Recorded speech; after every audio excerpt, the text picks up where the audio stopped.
Sa 169 nga mga college students, tikang hinupat nga mga bungtong nga usa nga syudad dinhi sa Eastern Samar ang nakakarawat hantag 20,000 pesos kada usa kumo ayuda kay larom hiton bagong Pilipinas Barangay Scholarship Program. Kada barangay. So, kapag kayo na, mayroon natin total nga 669 nga aaniya na para kumarawatan nila educational assistance nga 20,000. Bakit 669 kung taglima kada barangay?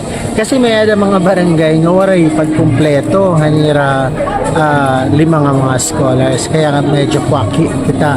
Sayang yung opportunity. Kaya nga kahit hindi fourth year, basta may ada na school dito ni barangay na kolehiyo, pwede makakarawat or pwedeng i-rekomenda natin mga barangay officials. So, may yan na ipapamulat. Actually, ang nakadilata rin in darahiton pag malakakompleto itong mga requirements yun nga itong mga beneficiaries.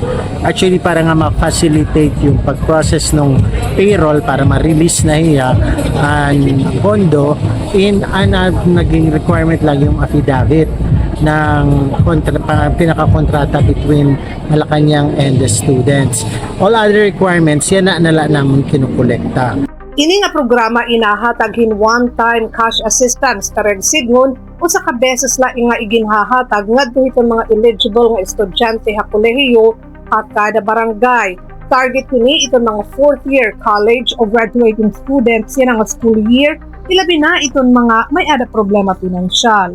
Sumalakan ni Manuel Arago ang mga requisitos nga pinaka-importante amo ini ang kasabutan habot nga scholar nga hiton Malacanang nga naghahayag nga ini nga kwarta in gagamiton para hiton pag-eskwela.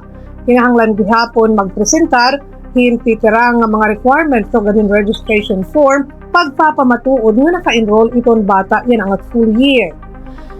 Ayat naman ni Governor R.V. Ibardon ng mga estudyante nga gamiton ini nga kwarta hinsuhay nga makakaupay ilabi na nga diri nga tanan inatataganhan higayon nga maging scholar.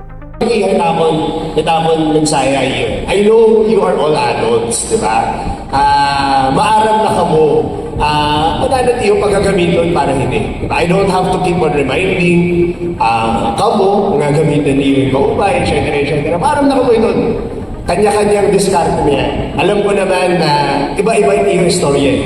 Diba? May ada din Tuyo hini nga programa nga mabuligan itong mga estudyante bahin itong tuition, school supplies, transportation, ngan itong iba pa nga panginginhanglan o kada adlaw itong mga estudyante.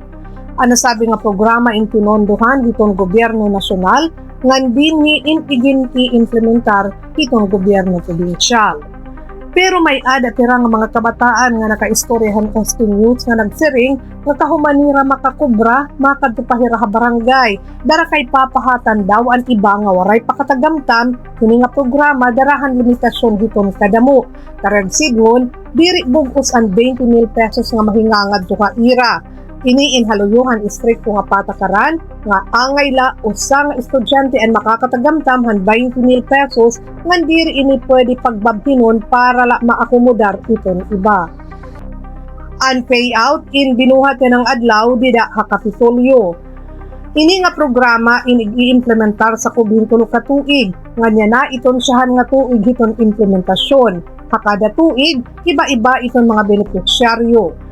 Karing sa nga estudyante, napakadako ini nga bulig nga ira, ilabi na nga damo itong mga garastuhon, hiton usa nga tigradwar na.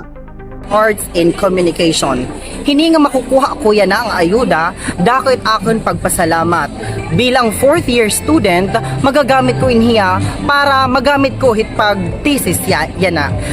Otro, pinasasalamatan ko naman President Bongbong Marcos, hiniya na nga payout, hini nga programa niya, sugad man liwathan aton gobernador nga Ralph Vincent Ibardoni, haniya panalingkamot nga para magsasahid ang mga estudyante para hiniya na nga ayuda nga pagbubuhaton. Damo nga salamat. Samtang para naman itong mga beneficiaries nga natikang ha iba-iba nga mga bungto, may ada igtatakda nga schedule para itong payout ang masunod nga mga adlaw.